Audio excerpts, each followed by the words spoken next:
তুমি এখনো নামাজ পড়ো না, এখনো তুমি মসজিদে ঢুকতে পারো নাই। তুমি কি দেখো না মসজিদগুলি বন্ধ হয়ে গেছে? তুমি ইচ্ছা করলে আর মসজিদে ঢুকতে পারবা না। তুমি ইচ্ছা করলে আবার মসজিদে ঢুকতে পারবো না। দেখো না অনেক মসজিদ বন্ধ হয়ে গেছে। মসজিদে তুমি যদি ঢুকতে না পারো, তুমি কি দেখো না আজকে যারা মারা যায় তাদের মৃত্যুর পর তাদের কাছে কেউ যায় না। তাদের মৃত্যুর পর তাদের কোনো সিস্টেম ওয়েতে তাকে দাফন করা হয় না। তাকে উচ্ছিষ্ট একটা জিনিসের মতো মাটির সাথে দাফন করে দেওয়া হয়।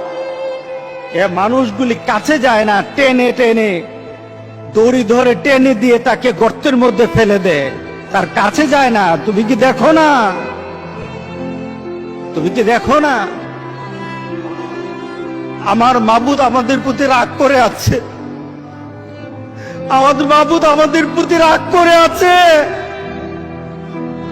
আমাদের মাবুদকে আমাদেরকে সন্তুষ্ট করতে হবে, সন্তুষ্ট করতে হবে। যিনি গজব দিয়েছেন উনি আমাদেরকে বাঁচাবেন। আমরা আমাদের মাবুদকে রাজি করতে হবে। আমরা তওবার মাধ্যমে আল্লাহকে রাজি করতে আর চেষ্টা হব। গোটা পৃথিবীর মুসলমান, আর সময় নাই, আর সময় নাই। আপনি এখন বাংলাদেশের রাস্তাঘাটে হাঁটেন, এমন পরিবেশ যেন আল্লাহ না করে, জোরে বলে আল্লাহুম্মা আমিন।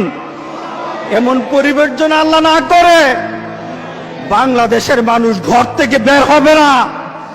যখন ঘর থেকে কই বের হবে তার লাশটা বের হবে, কেউ জানাজাও দিবে না। এমন হয়ে যাবে যদি আল্লাহকে সন্তুষ্ট না করতে পারেন, এমন হয়ে যাবে। সুতরাং আমরা আল্লাহর কাছে প্রাণ বলে আজকে কাঁদি। যারা নামাজ পড়ো না, তুমি টের পাও না মসজিদের দরজা তোমার জন্য বন্ধ হয়ে যাবে।